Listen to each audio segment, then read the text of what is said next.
자, 오늘 이제 두 번째 시간입니다. 예수님의 12제자 성경 공부 오늘 두 번째 그 안드레입니다. 지난주에 제가 베드로라고 그랬는데 자, 이렇게 살펴보니까 안드레더라고요. 자, 잘못 말씀드렸고요.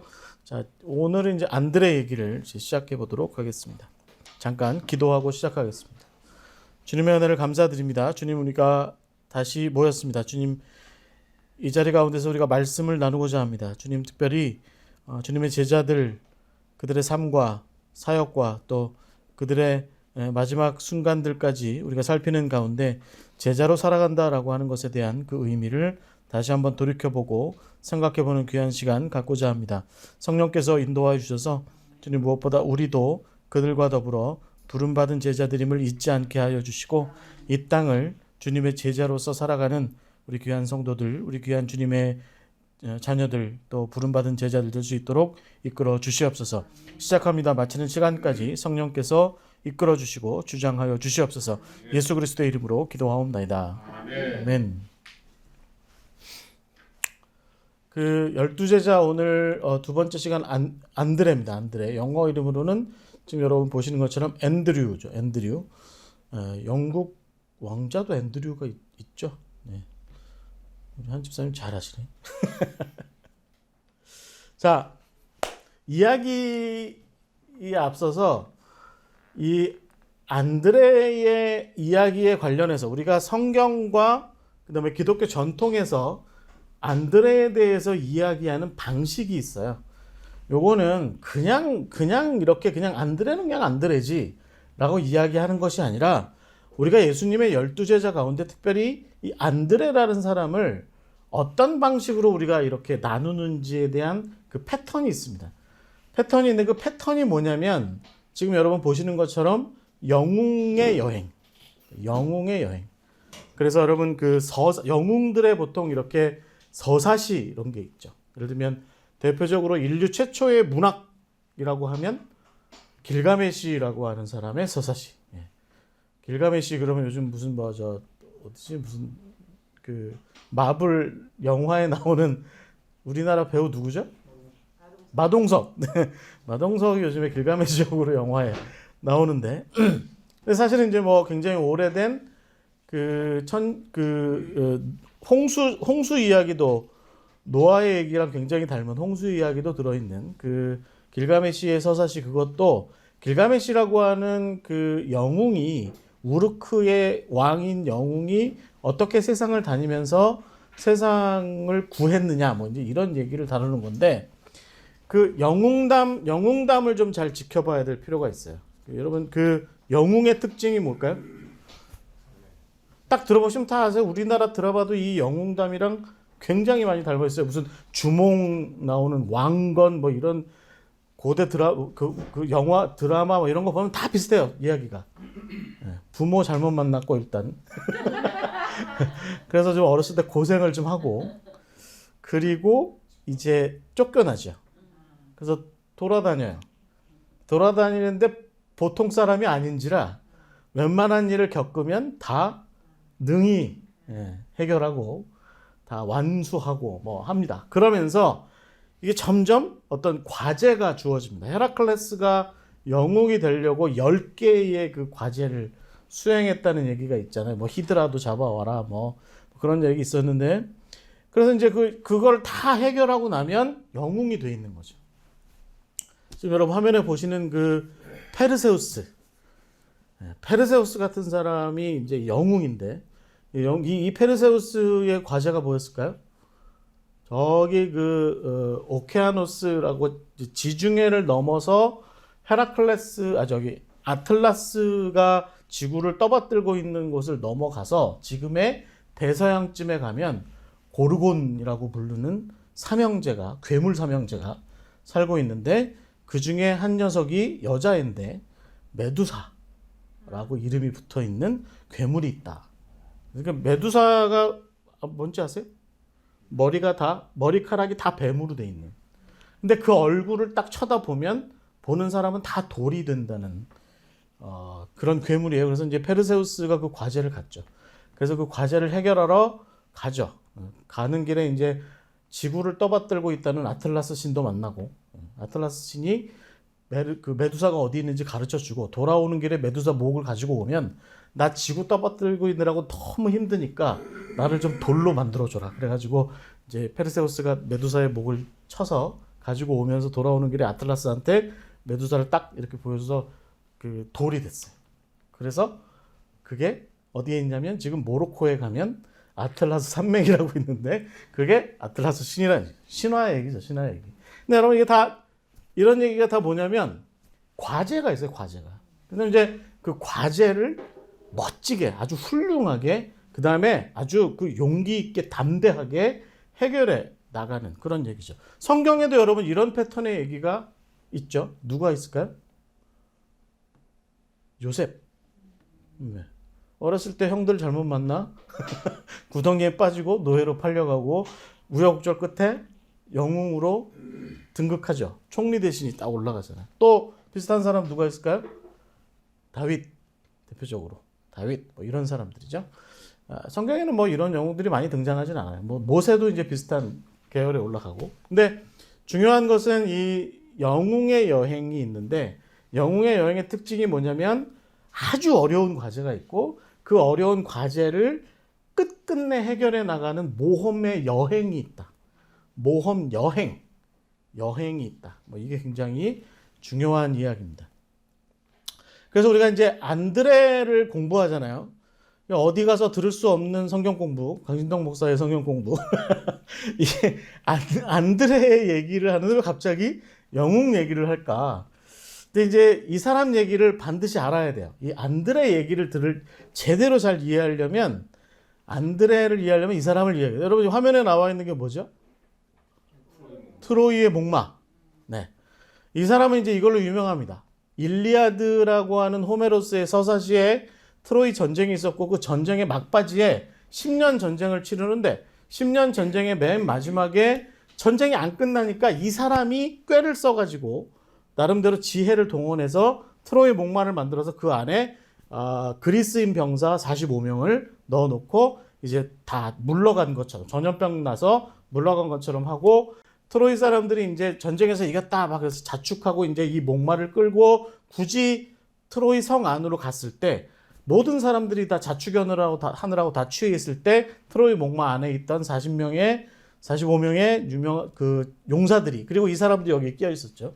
이 사람도 이 목마를 만든 사람이 이따가 이제 밤에 나와서 성문을 열어서 결국은 트로이가 멸망하게 됐다 하는 이야기가 여기까지가 일리아드의 이야기예요. 일리아드. 그래서 이 마지막 트로이 목마로 유명해진 사람인데 이 트로이 전쟁 이후에 10년 동안 이 사람도 여행을 합니다. 외눈박이 괴물을 만나죠. 키클롭스라고 하는 섬에 폴리페이모스라고 하는 그 지금 여러분 화면에 보시는 것처럼 이 사람이 이제 폴리페이모스예요. 이 거인이죠. 거인. 외눈박이 거인을 만나고 거기서 자기 병사들도 많이 있고 그다음에 아이아이 섬이라고 하는 곳에 키르케를 만나서 사랑에 빠지기도 하고 사일렌 섬에서 노래하는 요정들과 막 노래 부르면서 이제 뱃사람들이 그 노래 불러서 이렇게 따라가다 보면 배가 난파하게 되고 막 이런 일들을 겪어서 이 사람은 대체적으로 지중해 일대를 이렇게 10년을 여행하고 다녔대요. 배 타고. 그래서 그 이야기가 있죠. 이 사람이 이제 나중에 그럼에도 불구하고 이 사람은 10년 동안 여행을 하면서 그 키르케 같은 아주 멋진 여인이 그렇게 유혹하고 꼬셔도 넘어가지 않고 나는 내 고향 이타카에 두고 온 아내 페넬로페와 아들 텔레마커스를 만나야 한다. 그래서 여러분 이런 얘기가 있죠. 페넬로페가 이제 너무 이뻤대요. 아브라함의 부인처럼 또 이삭의 부인처럼. 그러니까 이제 남편이 일단 10년 동안 그 트로이 전쟁에 나간 거예요. 10년 동안 없었어. 그리고 또 다른 사람들은 다 그리스로 돌아왔는데 이 사람만 또 못 돌아오고 10년 동안 지중해 일대를 떠돌아서 총 몇 년? 20년 동안 남편이 안 돌아오니까 이 페넬로페도 이뻤대요. 지금 화면에 나오는 이 아줌마인데 되게 이뻤대요. 그러니까 이 주변에 이제 아주 유명한 그 왕이나 왕자나 뭐 이런 사람들이 이 여인한테 맨날 간 거죠. 그래가지고 남편 죽었다. 야, 20년을 안 오는데 죽었지. 그러면 이제 이 사람이 항상 어떻게 했냐면 이 페넬로페가 저기 있는 저 활 있죠, 활. 활의 시위가 풀려 있어요. 저 활의 시위를 끼우세요. 그러면 저 활의 시위를 끼우는 사람을 내가 남편으로 맞아들이겠습니다. 여기 나오는 이 활입니다. 여기 트로이 목마도 있죠? 활입니다. 근데 이 활은 이 주인공만 낄 수 있어요. 너무 활이 강해가지고 이 주인공만 낄 수 있는 게, 이 페넬로페는 그걸 알고 있었던 거죠. 자기 남편만 그걸 깰 수 있다. 그래가지고 이제 남편을 기다리다 나중에 이제 이 남편이 돌아와서 막판에 이제 이 여인에게 막 구애를 하는데 막 자기네끼리 막 전쟁하고 막 그래요. 그만큼 이뻤나 봐. 20년이면 좀 늙지 않았나? 근데 그만큼 이뻤나 봐요. 그래서 이제 돌아와서 이제 어떤 그 나그네가 나타나서 갑자기 활 시위를 딱 낀 거죠. 탁 끼고 그다음에 이제 위협하는 적들한테 막 시위를 당겨서 조준하고 빨리 가버리라고 쫓아내고 자기가 이제 남편이다라고 하는 사실을 알려지게 되죠. 그러니까 이 사람도 결국에는 고향 이타카로 돌아가야 한다. 내가 이제 전쟁도 끝났는데 내가 신들의 저주를 받아서 이렇게 여행하면서 모험을 하면서 여러 가지 과제들도 해결했지만, 그러나 나는 결국에는 고향에 돌아가서 내 아내 페넬로페를 만나고 내 아들 텔레마커스를 만나야 한다. 이것이 이제 이 일리아드의 두 번째 이야기에 굉장히 중요한 이야기입니다. 뭐 여러분 잘 아시죠? 이 오디세우스입니다. 오디세우스. 어디 가서 오디세우스 자랑하세요. 우리 목사님 성경 공부 때 나온 얘기인데, 안드레를 성경 공부하는데 그렇게 오디세우스를 열심히 얘기를 하더라고. 그리스 신화에 나오죠. 유명한 그 호메로스의 서사시 중에 1권이 일리아드고 2권이 오디세이인데, 이 사람의 10년 동안의 여행을 담은 이야기가 그 오디세이입니다. 오디세이. 제가 말씀드린 걸 잘 기억하셔야 돼요. 이 사람은 결국에는 10년의 그 여행을 하면서 뭐 예를 들어서 뭐 여러 여인들이나 뭐 여러 키케로나 이런 여인들한테 많이 이렇게 유혹도 당하고 했지만, 나는 그러나 집에서 나를 기다리는 페넬로페를 만나러 가야 된다. 그게 내 목적이다. 내 인생의 목적이다. 이렇게 삼고 굳건하게 주어진 여행길을 열심히 갔다 하는 그 이야기의 주인공이 이 오디세우스입니다. 그런데 거기서 유명한 얘기가 뭐냐면, 사일렌이라고 하는 그 마녀들이 사는 섬이죠. 이 섬에 사는 여인들이 노래를 불러요. 이게 노래를 부르는 거예요. 노래를 부르면 뱃사람들이 그 노래에 취해가지고 이렇게 점점 노래를 부르는 쪽으로 가는 거죠. 사이렌. 여러분 그 영어의 사이렌 똑같은 표현입니다. 그래서 이렇게 쫓아가죠. 따라가다 보면 결국은 이제 풍랑을 만나고 괴물을 만나서 배가 난파하고 배에 있던 사람들이 다 죽게 되는 이런 일들을 하는 나쁜 여자들 3명이 사이렌 3자매 노래를 부르는데, 이 오디세우스가 탄 배도 이제 마지막 거의 막판에 이타카로 돌아가는 그 여행에서 이 사이렌이 노래를 부르는 섬을 지나갔어야 되는 거예요. 그러니까 노래소리가 들리겠죠. 그러니까 이제 이 이야기를 이미 이제 다 들었어요. 그래가지고 해결 방법이 뭐냐? 근데 해결 방법이 뭐였냐면, 여러분 오디세이에 보면 이렇게 나와 있어요. 밀랍을 이 귀에다가 다 이렇게 떼우고 선원들이. 그래서 저 이 배는 다 노를 저어서 이렇게 가야 되는 거거든요. 그러니까 선원들의 귀에 다 밀랍을 다 떼우고 막 노를 저어서 거기를 벗어나죠. 대신에 오디세우스만 이 돛대의 나무 기둥에 자기를 묶어놓고 있는 거예요. 그래서 배가 이제 어디로 가야 된다라고 하는 것을 이렇게 신호로 알려줘야 되니까 눈을 부릅뜨고 나머지 선원들은 다 눈을 감고 귀를 막은 채로 이 노질만 하고, 오디세우스만 귀와 눈을 다 열고 그리고 나서 배를 이렇게 이끌어 가는 거죠. 그런데 그러니까 이제 귀와 눈이 열려 있으니까 노래 소리가 오디세우스한테 들리겠죠. 그러니까 오디세우스가 이렇게 이제 묶인 채로 막 선원들한테 뭐라 그러냐면, 나를 풀어줘라. 자기 풀어줘라. 왜냐면 자기 사이렌한테 가야 된다고. 저 여자들한테 가야 된다고. 나를 풀어줘라. 막 그렇게 얘기하는데, 선원들이 아무래도 오디세우스가 이상하게 이렇게 쳐다보니까 막 자기들한테 욕하면서 자기를 풀어줘라. 막 나는 저 여자들한테 갈 거다. 막 이러고 있으니까 선원들이 막 올라가가지고 오디세우스 더 묶어요. 막 꽁꽁꽁 묶어요. 이 기둥에 딱. 꽁꽁 묶어요. 그러니까 이제 오디세우스가 그때서야 정신 차려가지고, 나를 더 세게 이 기둥에 꽉 묶어라. 내가 그래서 결국 이 섬의 마법으로부터 벗어나야 되겠다. 그래서 내가 이타카에 내 아내와 아들이 기다리는 곳에 꼭 가야겠다라고 하는 그런 이야기를 하면서 무사히 이제 이 섬을 탈출했다는 그런 이야기입니다. 왜 갑자기 이런 얘기를 제가 막 이렇게 이 오디세우스의 얘기, 성경 공부도 시간에 할까요? 이 오디세우스의 이타카를 향한 이 여행, 오디세이. 그러니까 여러분, 안드레가 사역할 때쯤에는요, 이 오디세이랑 일리아드랑 오디세이는 요즘으로 치면 베스트셀러입니다. 그러니까 어디 가나 이 서사시는 다 있었던 거예요.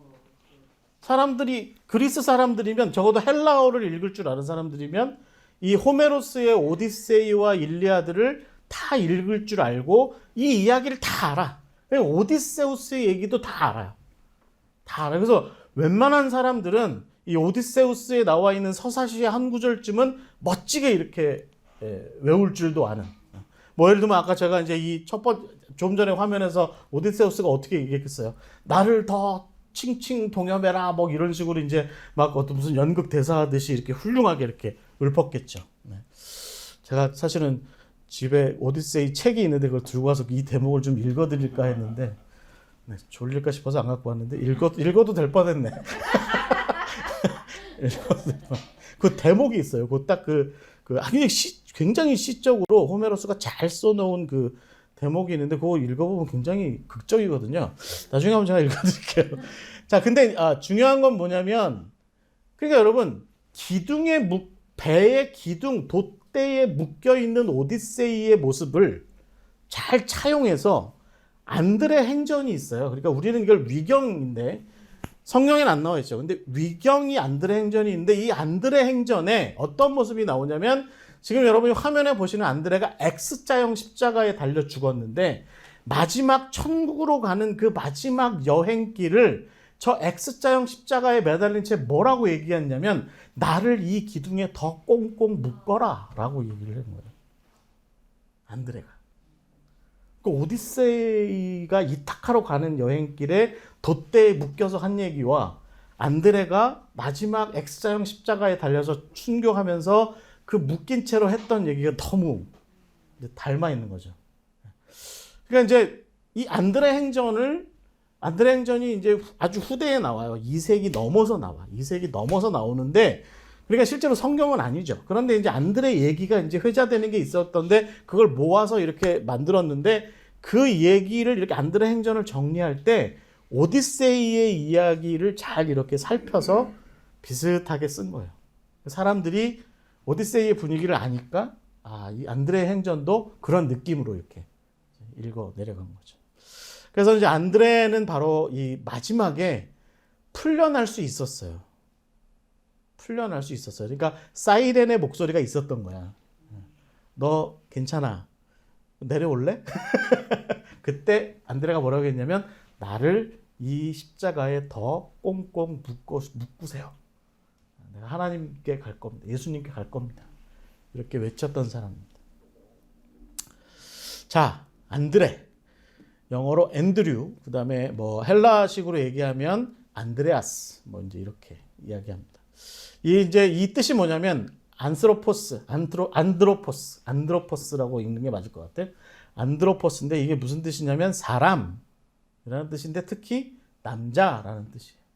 그래서 이 앤드류 이런 이름의 뜻이 뭐냐면 남자답고 용기 있다라는 뜻이에요. 남자답고 용기 있다. 뭐가 좀 통하죠? 오디세우스 얘기랑 안드레의 이 행전의 이야기랑 좀 통하는 그런 부분이 있습니다. 좀 더우신 것 같아요, 집사님. 통하는 얘기가 있습니다. 그래서 이제 이런 뜻을 가지고 있다. 안드레는 앤드류고 안드레아스 헬라어입니다.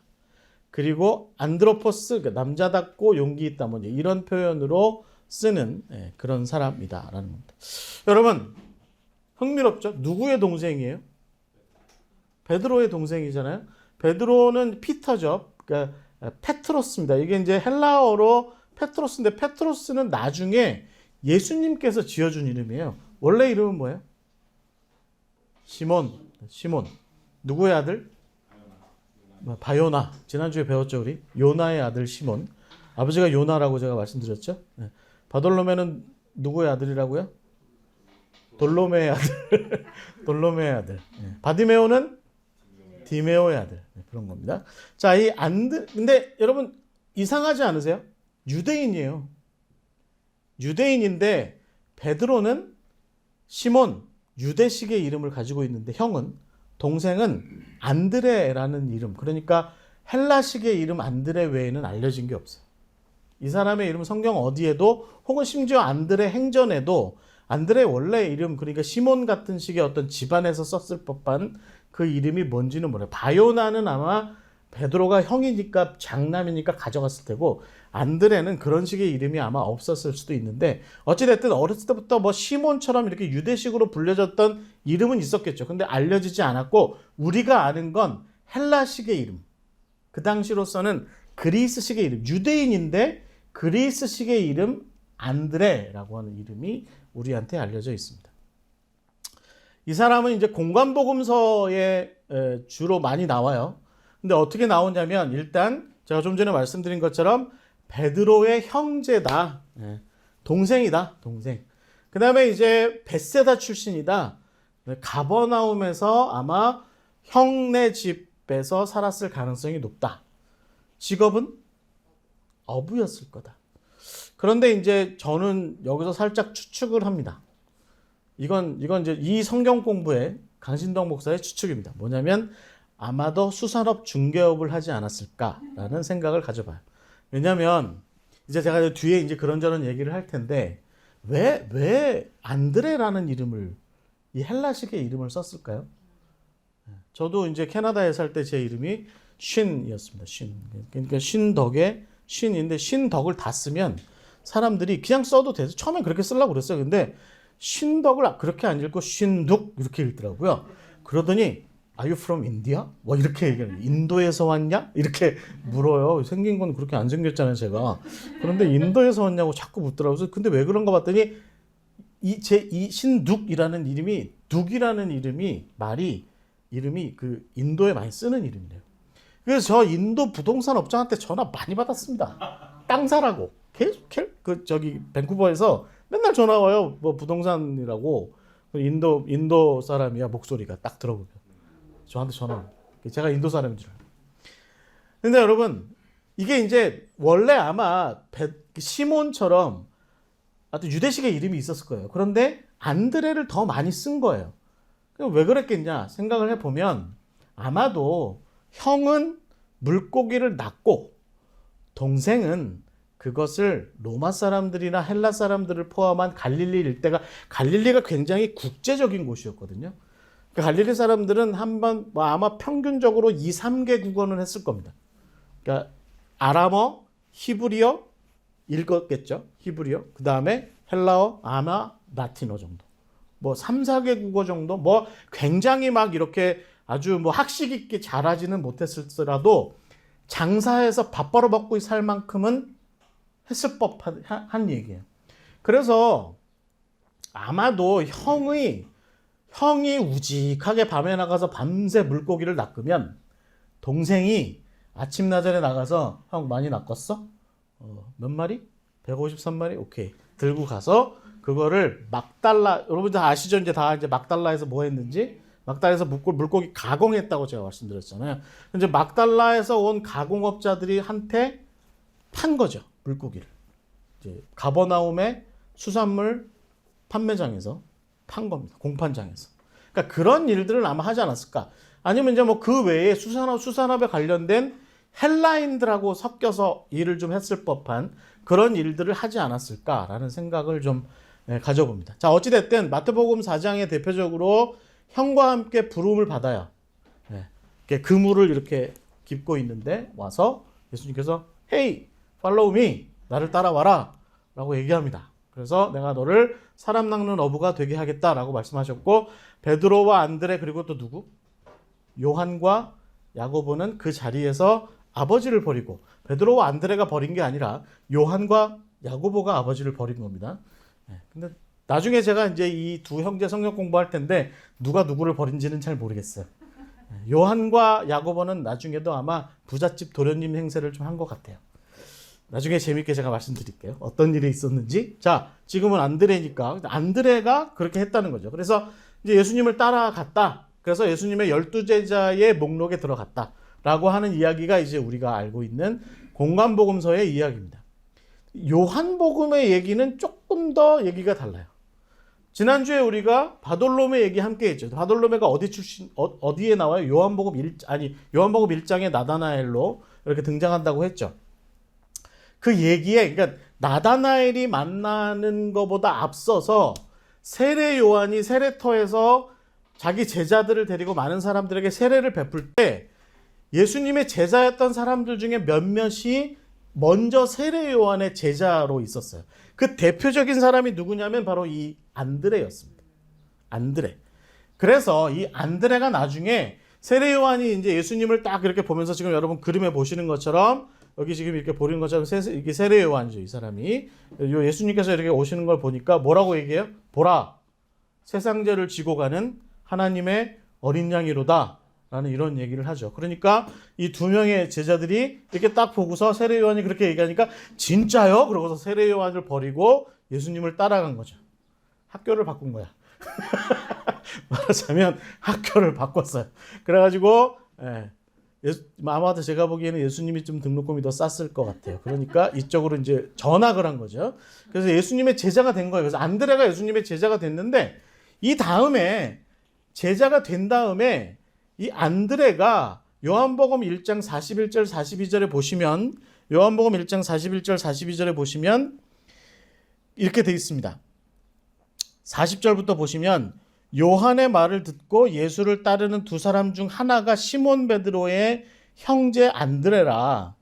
그가 먼저 자기의 형제 시몬을 찾아 말하되 우리가 메시아를 만났다 하고 메시아는 번역하면 그리스도라.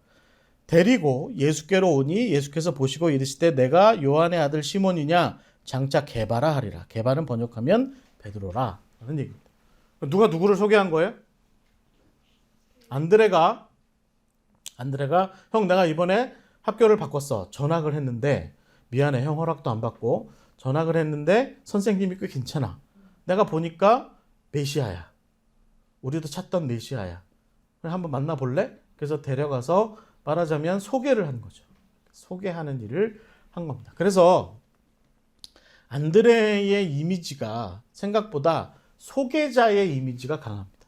이 소개자의 이미지. 그래서 누군가를 안내하고 인트로듀싱하는 이렇게 이끌어내는 뭐 예수님에게로 진리로 어떤 구원으로 생명으로 잘 이렇게 인도하는 그런 역할을 했던 사람으로서의 안드레의 이미지가 분명하게 있습니다. 근데 여러분 이 비슷한 일은 어디에도 있냐면 요한복음 12장을 한번 보세요. 성경을 갖고 계시면 요한복음 12장을 보시면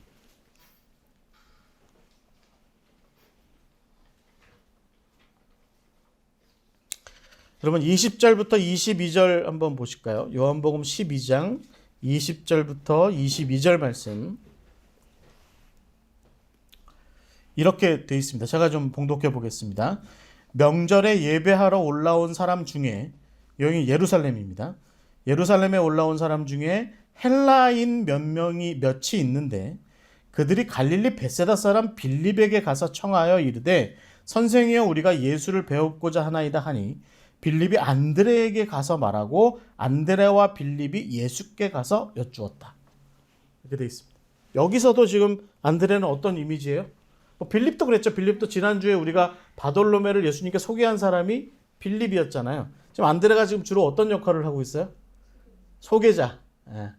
부동산 중개업 같은 무슨 좋은 땅 있는데 한번 가보실래요?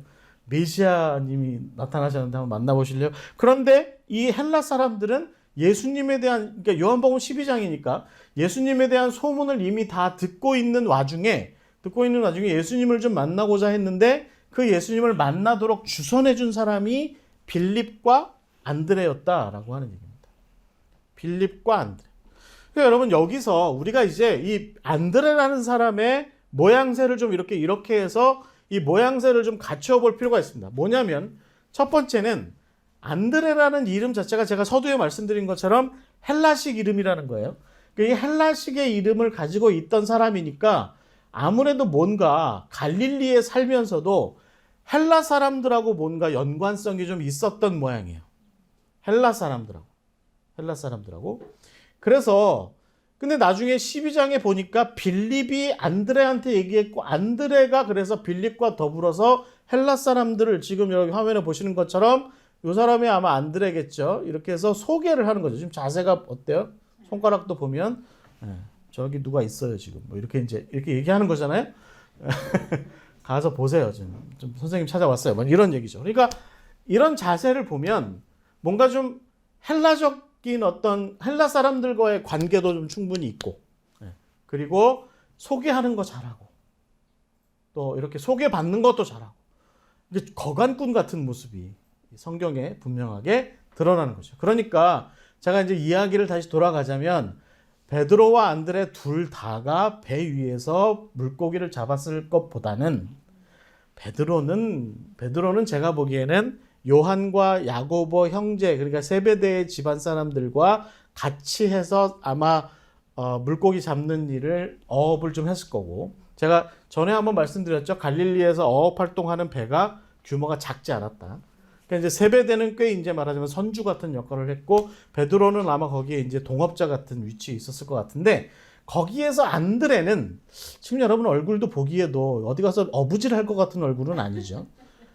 깔끔해 사람이 보면 이게 잘 갖춰져 있고, 이게 뭐겠습니까?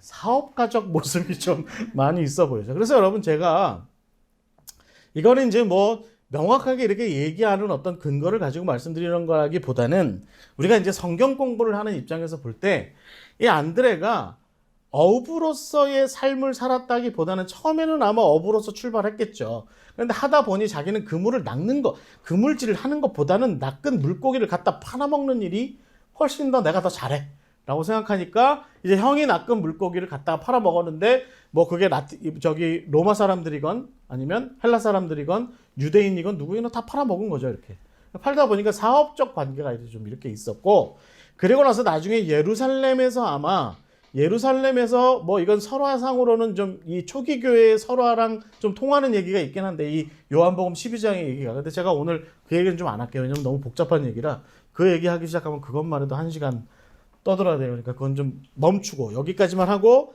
아마도 안드레와 빌립도 이제 좀 약간 헬라식의 이름이니까 뭔가 좀 그런 어떤 사업적 관계 속에서 만나왔던 헬라 사람들, 그런 연줄에 있었던 헬라 사람들이 나중에 예루살렘으로 왔고 예수님을 만나기를 원했을 때 이제 안드레와 빌립이 예수님을 자기가 이제 알던 관계 속에서 예수님을 이렇게 소개한 그런 역할을 했다라고 하는 겁니다.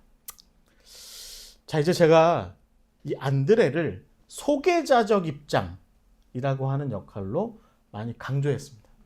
이해가 되시죠? 소개한 사람, 소개하는 사람, 뭔가 이렇게 좀 안내하는 사람. 진짜는 저쪽에 있고요. 저는 그냥 요즘 표현으로 삐끼예요. 저는 그냥 이렇게 안내만 하는 거예요. 저는 내막은 잘 몰라요. 그냥 하여튼 제가 안내는 하는데 확실할 것 같긴 해. 가서 만나는 보세요. 이제 이런 역할로서의 어떤 소개자의 모습이 있다라고 하는 거죠. 그런데 여러분 나중에 이제 그리고 나서 여러분 이제 예수님의 제자 안드레의 그 이야기는 이후에 성경에서 이렇게 또렷하게 등장하지 않습니다. 그리고 나서는 이제 성경에서는 거의 이제 안드레 얘기는 끝나고 어디서 나오냐면 안드레 행전에서 이제 이렇게 이야기가 나오는데, 제가 서두에 말씀드린 것처럼 안드레 행전의 이야기는 굉장히 제가 아까 말씀드린 것처럼 오디세이의 얘기랑 많이 닮아 있는 거예요. 그러니까 어떤 모습이냐면 영웅적인 여행자의 모습으로 나타난다는 거죠. 영웅적인 여행자. 그러니까 소개자의 입장으로 있었던 사람, 그냥 이렇게 좀 거간해주고 좀 알려주고 소개해주고 하는 그런 정도의 역할로만 있었던 사람. 그래서 가장 대표적으로 기독교에서 가장 추앙하는 기독교 성인, 기독교 위대한 사람 중에 한 사람으로서의 베드로를, 자기 형이지만 베드로를 예수님과 만나게 해준 사람이 안드레인데 안드레는 정작 성경에서는 그걸로 끝나버리는 거죠. 그러니까 항상 우리는 안드레 그러면 어떤 얘기를 하냐면 베드로의 동생 안드레 이렇게 얘기해요. 그러니까 소개자 안드레예요. 소개자 안드레. 그 다음에 베드로는 우리가 어떻게 이해하고 있어요? 이제 앞으로 우리가 성경 공부하겠지만 정말 대단하십니다 베드로죠. 대단하십니다 베드로죠. 훌륭한 베드로, 저 엄청난 베드로. 초대교 때 여러분 1세기 중반쯤에 여러분 한번 바울이 나타났어요. 그 다음에 그 옆에 갑자기 바울이 나타났는데 옆에서 갑자기 베드로가 나타났어. 그럼 사람들이 어느 쪽으로 더 많이 몰렸을 것 같아요? 베드로한테 더 많이 몰렸습니다. 베드로한테. 그 증거는 여러분 우리 김덕지 목사님이랑 로마를 꼭 가보세요. 로마를 가보면 알아. 로마를 순례를 가보잖아요. 그러면 바울은 아무것도 아니에요. 베드로 만세. 로마시 전체가 베드로 만세예요. 베드로 만세. 그러니까 여러분 세상에서 가장 큰 교회 이름이 베드로 성당이에요. 그게 세상에서 가장 큰 교회예요. 로마에 있는 그 교황이 사는 그 교회가 세상에서 가장 큰 교회예요. 그게 이름이 베드로 성당이에요. 베드로 성당. 바울 성당이 아니고. 그런 사람이 베드로입니다. 그리고 그런 베드로를 소개해 준 사람이 누구냐면 바로 이 동생 안드레였던 거죠. 근데 여러분 이 그림을 좀 가만히 보세요. 요 양반이 베드로고 이분은 누구실까요? 예수님이겠죠. 이분은 안드레입니다.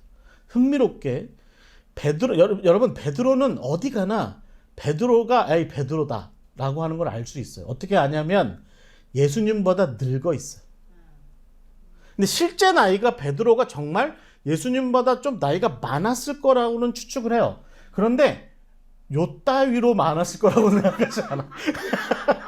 베드로 늙어도 너무 늙었죠, 그죠? 근데 여러분 그거는 여러분 성화를 보는 눈을 좀 가지셔야 돼요. 이제 아주 성경의 명화들을 보실 때 보통은 예수님도 돌아가실 때쯤의 얼굴.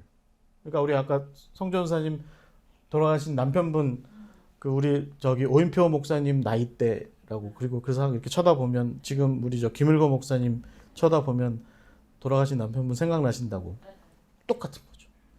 예수님 33살에 가셨잖아요. 요 모습. 베드로는 60대 중반 이후에 순교했습니다. 그래서 좀 나이 든 모습. 이렇게 돼 있습니다. 이제 요 옆에 있는 사람이 안드레인데 베드로보다는 좀 젊어 보여야 되니까 그리고 예수님보다도 좀 젊은 사람으로 나와야 되니까 이렇게 젊은 사람으로 표현되어 있는데 저는 이 사람의 이 옷이 신기합니다. 보면 전대를 차고 있습니다. 그 다음에 이건 뭐예요? 지팡이를 짚고 있어요. 지금 어쩌자는 얘기입니까? 모자도 지금 뒤에. 어쩌자는 얘기입니까? 나 갈래. 나 여행 갈래. 이 사람이 지금 이 안드레가 지금 뭐라고 얘기를 하고 있는 거냐면 형, 예수님 소개했죠? 내가 소개 다 했어요. 난 할 일 다 했어. 내 길 갈게요. 저는 이제 저만의 길로 가겠습니다. 나만의 길을 좀 가겠습니다. 그래서 소개자로서의 삶으로 안드레의 인생이 끝난 것이 아니라 이제 자기만의 담대한 여행자의 삶으로 나아간 사람이 우리가 성경 이후에 안드레 행전에서 볼 수 있는 안드레의 모습이다라는 겁니다. 좀 이해가 되세요? 네. 제가 항상 이 성경 공부할 때 성경 얘기만 안 한다고 말씀드렸죠. 네. 그래도 은혜가 되시기 바랍니다. 그래서 여러분 이 안드레의 이야기는 결국에는 형으로부터 벗어나서 이제 나중에 그리스 땅, 그러니까 그가 안드레라는 이름을 충분히 활용했을 법한, 그러니까 유대식의 이름을 쓰지 않은 거죠. 시몬처럼. 시몬 같은 식의 어떤 유대식 이름을 쓰지 않은 거예요. 여러분 바울도 그랬죠. 원래 바울이 히브리어로 사울이라는 이름을 갖고 있었어요. 근데 헬라색으로 넘어갔을 때 이름을 바꾸죠. 어떻게 바꿔요? 바울로 바꿔요. 누가 이제 뭐 사울은 큰 자, 바울은 작은 자 이렇게 얘기하는데 그건 근거 없는 한국 교회에서만 돌아다니는 근거 없는 얘기고, 네. 바울이라는 표현이 이제 헬라식의 이름인 거예요. 그러니까 이제 바울을 쓴 거죠. 헬라 세계로 갔으니까. 그래서 안드레도 아마 형으로부터 벗어나서 이 아가야, 그러니까 마게도냐 아래쪽에 지금 아테네보다 남쪽, 그러니까 고린도가 있는 곳, 거기가 아가야인데 거기 아가야에서 주로 활동합니다. 그러다가 나중에 마띠아 혹은 마테라고도 하는 그 마테가 그 어떤 그 야만족한테 가서 복음을 전하다가 어려움을 겪어요. 그래서 감옥에 갇혀요. 그래가지고 천사가 그걸 또 안드레한테 알려줘요. 그래가지고 이 전설에 의하면 안드레가 그 배에다가 고속 모터를 달아가지고 쏜살같이 달려가서 마테를 구해줬다. 이제 이건 이런 얘기는 없고 원래 얘기는 하룻밤 만에 갔다. 그 마테가 갇힌 곳에 갔다. 그래서 마테를 구해주고 자기는 잡혀요. 그런데 이제 우여곡절을 겪고 풀려나서 다시 아가야로 돌아옵니다. 그래서 이 아가야에서 순교해요. 근데 순교하는데 이 아가야의 파트라스에서 순교하는데 총독인 에게우스의 그 부인이었던 막시밀라라고 하는 여인 하나를 전도하겠다고 그렇게 애를 씁니다. 누가 열받았을까요? 누가 열받았을까요? 웬 외간 남자가 자기 마누라 맨날 만나가지고 요상한 소리 하면 남편들은 다 화가 나겠죠. 그래서 에게우스가 죄를 뒤집어 씌워가지고 이제 안드레를 십자가에 처형하는데 X자형 십자가에다 처형하게 된 거죠. 그래서 이제 이 X자형 십자가에 매달려 있었어요. 그러니까 이제 파트라스라고 지금도 그리스에 있는 펠로폰네소스 반도의 서쪽 끝자락에 있는 도시입니다. 이 도시에서 이 사람이 이제 십자가에 매달려 죽었는데 죽기 전에 십자가에 매달렸으니 그러면 얼마나 힘들겠습니까? 그런데 지나가는 사람들한테 복음 전하고 좋은 말 해주고 젊은이들 지나가면 이렇게 착하게 살아라 뭐 이렇게 얘기도 해주고 그런 거예요. 그러니까 이제 이 파트라스의 사람들이 그나마도 원래 안드레가 자기들하고 있을 때 좋은 일만 많이 해줬는데 그런 사람을 떡하니 십자가에다 매달아 버렸으니까 파트라스 사람들이 안드레는 잘못이 없다. 좀 풀어줘야 돼. 아직 살아있을 때 빨리 풀어줘야 된다라고 얘기를 했고 에게우스도 나중에 인정합니다. 그래서 안드레한테 가서 내가 당신을 미안했어. 내가 당신을 풀어주겠어 라고 얘기하는데 그때 안드레가 오디세우스처럼 얘기한 거죠. 나를 이 십자가에 더 굳건히 매달아 주세요. 굳건히 묶어 주세요. 내가 지금 하나님의 영광이 드러나는 것을 보고 예수님께서 나를 향해서 손짓하고 계신 것을 보고 있는데 그런데 내가 여기에서 이 잠깐의 고통을 덜 누리겠다고 이 십자가에서 내려가지는 않을 겁니다. 그러니 당신은 제발 에게우스 당신은 사람들의 말을 듣고 그렇게 하지 말고 나를 십자가에 더 굳건히 묶어 주십시오. 라고 이렇게 얘기하고 십자가에서 순교했다고 합니다. 어떠세요? 이게 바로 이 안드레의 마지막 모습이에요. 근데 여러분 지금 파트라스에 가시면 안드레의 유골이 있습니다. 해골이 있어요. 볼 수 있어요. 해골이 요만해. 이제 저희 집사람이랑 같이 갔었는데 저희 집사람이 그 안드레 해골 한번 쳐다보고 제 머리통 한번 쳐다보고 그래서 이렇게 달라도 왜 이렇게 다르냐 이렇게 이렇게 그 안드레의 유골이 아직 거기 그 교회에 기념 교회에 있고 저 X자형 십자가의 좀 이렇게 일부분이 그 교회에 남아 있습니다. 그래서 우리 샬롬 교회가 언제 우리 다 같이 한번 거기 또 순례 가서 안드레의 이야기를 또 다시 한번 확인해 보고 또 안드레의 그 남아 있는 유골도 뭐 유골이 중요한 건 아니지만 그래도 우리 개신교 신앙의 입장에서 뭐 별로 중요하진 않지만 그래도 한번 바라보고 그때 안드레가 나를 뭐라고 했다고요? 나를 십자가에 더 굳건히 묶어 주십시오. 라고 이렇게 이야기했던 그 안드레의 이야기를 좀 함께 살펴볼 수 있는 그곳이 바로 이제 이 파트라스라고 하는 곳입니다. 저희는 이제 그 파트라스에서 그 안드레의 교회를 방문하고 그리고 나서 배를 타고 이탈리아로 넘어갔어요. 그래서 우리 성전사님 언제 저랑 같이 순례 가시면 거기서 배 배 타고 로마로 로마로 한번 같이 가시면 좋을 것 같습니다. 배에서 딱 내리면 아마 김덕진 목사님 이렇게 딱 기다렸다가 손 흔들고 이렇게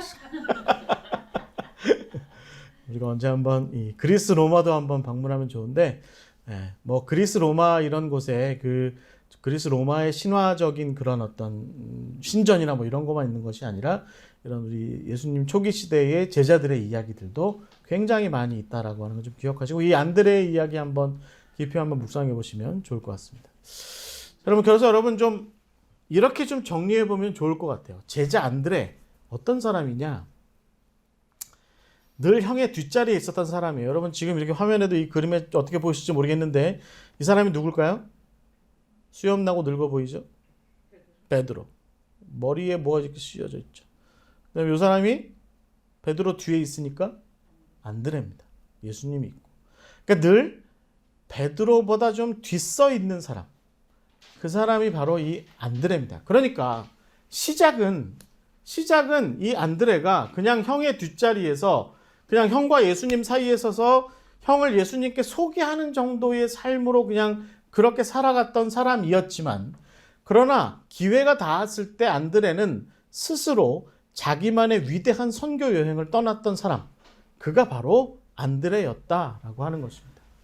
저는요, 성경에 보면 이런 사람들이 굉장히 많이 나와요. 그냥 자연스럽게 살았으면 그냥 평범한 범부로 그냥 땅이나 갈아먹고 그냥 아이나 낳아서 그냥 조용하게 살았을 인생인데, 괜히 예수님 만나서 나름대로 팔자도 아닌 인생을, 말하자면 팔자도 아닌 인생을 살았던 사람들의 이야기가 성경에 굉장히 많이 나옵니다. 여러분, 아브라함 같은 사람 어떻게 보세요? 그냥 하란 땅에서 그냥 잘 정착하고 살았으면 그냥 행복할 텐데 굳이 하나님께서 뭐라고 말씀하세요? 아브라함아, 너는 본토 친척 아비집을 떠나 내가 명령한 땅으로 가라. 그 얘기 한마디 듣고 25년 여행, 아니죠, 거의 뭐 170살인가 죽었으니까 거의 뭐 90년 100년 가까운 여행을 떠났던 사람. 그렇게 해서 하란 땅에서 누려봤던 그 평안함을 다시는 누려보지 못했지만, 그러나 그만의 하나님의 백성으로서의 그만의 여행을 떠났던 사람이 아브라함이죠. 마찬가지로 안드레도 이렇게 처음엔 소개자의 모습이었지만, 우리가 아가야나 그런 곳에서 안드레가 사역했던 이야기들을 가만히 살펴보면, 그리고 마지막에 십자가에서 그가 X자형 십자가에서 버렸던 그 모습을 가만히 보면, 그가 결국에는 그만의 위대한 선교 여행, 정말 어떤 영웅 못지않는 그런 위대한 자기만의 선교 여행을 떠났던 사람, 그가 바로 안드레였다라는 겁니다. 저는 여기에도 이제 우리 후배들이 있어요. 예를 들면 우리 오인평 목사님이나 김진혁 전사님이나 우리 선교회에도 전원희 목사님 이런 분들이 있어요. 그래서 이제 이 세 분들한테 가끔 하는 얘기가 뭐냐면, 나나 김덕진 목사님은 이제 50대 중반 뭐 어딜 더 가겠어. 가봐야 얼마나 어디를 더 가겠어. 죄송합니다. 이 어르신들 앞에서 죄송합니다지만, 하여튼 뭐 저희 후배들한테 그렇게 얘기해요. 그러면서 제가 뭐라고 얘기하냐면, 여러분들은 그냥 여러분들 자기만의 사명의 소명의 여행이 있을 거다. 그때 담대하게 떠나라. 담대하게 길을 나서라. 우리들 뒷자락에만 바짓가랑이만 붙잡고 앉아 있지 말고 길을 나서라. 라고 이렇게 이야기를 할 필요가 있다는 거죠. 여러분, 모세가 처음에 이집트에 들어갈 때 꼴을 아세요? 모세가 처음, 그러니까 그 떨기나무에서 하나님을 만나고 모세가 처음 이집트를 들어갈 때는요, 형 뒤에서 형 아마 바짓단 붙잡고 갔을 거예요. 형 아론의 바짓단을 붙잡고 그 애굽 땅으로 들어갔고 바로의 왕궁으로 들어갔을 거예요. 처음에는 그 스스로 내가 말이 어두운 사람이고 내가 참 부족한 사람이에요 라고 이렇게 얘기했던 사람이 사실은 모세였거든요. 그런데 모세가 점점 이후에는 어떻게 돼요? 형보다 더 나아지죠. 청출어람하죠. 더 나은 쪽빛이 되어서 세상을 이끄는 사람이 되잖아요. 여러분, 베드로보다 나은 사람 안드레라고 이렇게 이야기하는, 베드로 못지않은 사람 안드레라고 이렇게 얘기를 해야 되는데, 그것이 어디에서 나타나는 모습이냐면, 자기만의 사명의 여행을 시작하려고 할 때 담대하게 그 여행을 떠난 사람이 안드레다라는 것입니다. 정리하자면 이렇습니다. 안내자였던 안드레였습니다. 그렇지만 결국에는 자기만의 행전을, 안드레 행전, 성경에는 포함되진 않았지만 그래도 자기만의 행전을 엮은 사람, 그리고 결국은 십자가에 묶여서 흔들리지 않았던 사람 안드레. 그가 바로 오늘의 주인공 안드레입니다. 제가 제가 좋아하는 사람 몇 분의 이야기, 한 두 분 정도의 이야기를 좀 적어봤어요. 토마스 샬리크라고 체코의 유명한 성직자입니다. 그 공산 시절부터도 이 성직자로 굉장히 유명했던 사람이었는데, 이 사람이 이제 이런 얘기했습니다. 믿음의 확연한 답을 얻었으면 그것을 확신하는 삶의 여정을 시작해야 한다.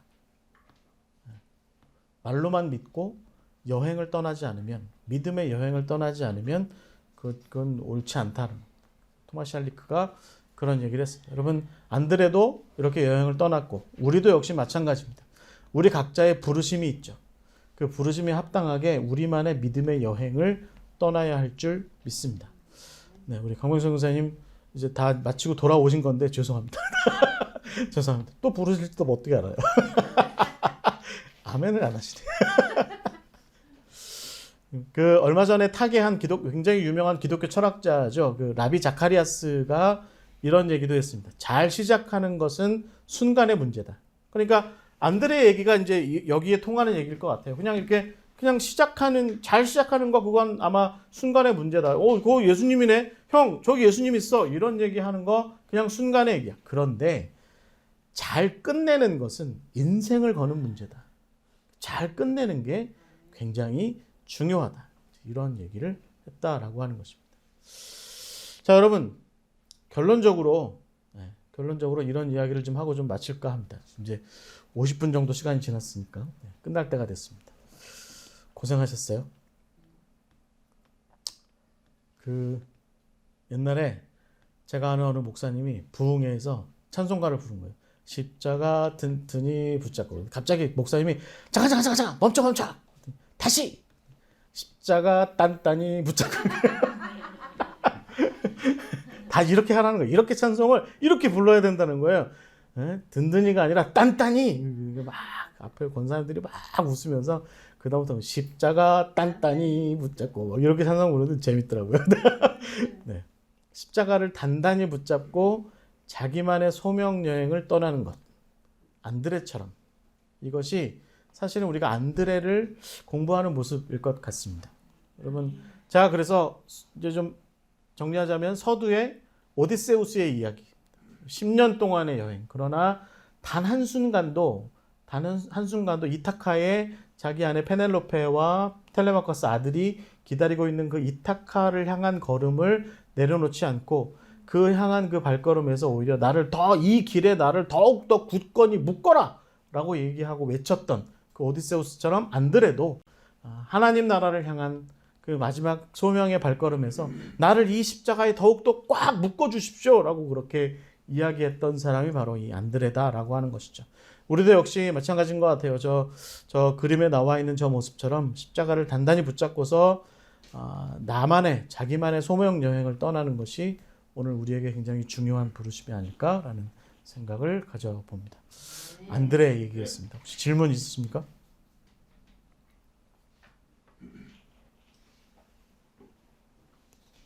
네. 질문이 없는 건 아주 훌륭했거나 아무 상관이 없거나 둘 중에 하나.